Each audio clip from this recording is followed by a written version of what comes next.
How can I make it a better dance between the vortex that is in me and the ego that has sustained me, who has his own wishes and desires, while vortex... We are going to let you finish your question. Mm-hmm. But before you get too far into it, we want you just to consider this one absolute. In almost every case, that part of you that you call ego is you receiving source. That's why you feel so sure of it. So you've already connected. Yeah. And that broader part of you is projecting or revealing its point of view. And you are so in sync with it that it's your translation. So ego in its finest form is you being tuned in and receiving that clear message. Don't you love knowing that? People have been trying to make the ego, this physical part of you that is trying to learn its way and make its way back to some sort of connection with something else. But when you really feel that certainty, that's when you're tuned in, tapped in, turned on. Yeah. That's when the whole of you, that's why Jerry wanted all of the books that were written by us and that were processed through Jerry and Esther. He wanted to call them Help from Your Total Self. Mm-hmm. A new twist on the self-help section. Self-help from total self. So I can put source here and act through there.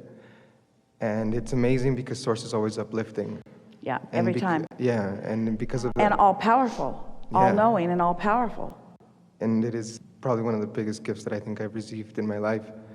And at the same time, the most natural one. By calling it the biggest, it's like you put a little resistance on the trail.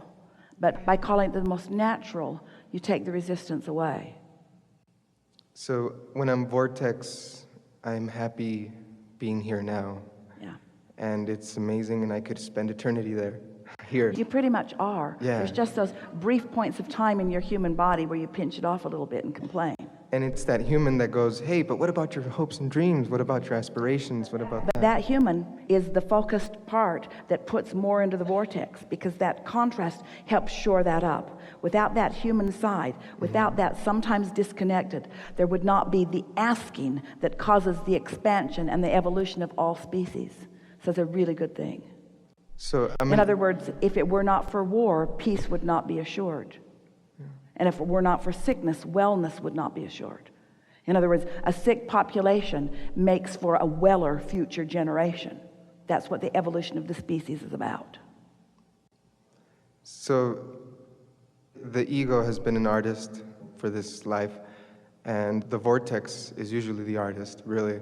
And when the vortex creates something beautiful... When the artist created the vortex, it became very beautiful. And now the artist is allowing what's in the vortex to be translated onto the material, into the canvas, into the clay. Yeah. And it's my ego going, oh, don't draw that, don't play that, don't say that, because it'll be too taboo, it'll be too much vortex. So, well, you have to create for your satisfaction, not for the approval or disapproval of others, because the majority of them could never understand your translation of your vortex anyway. Thank you.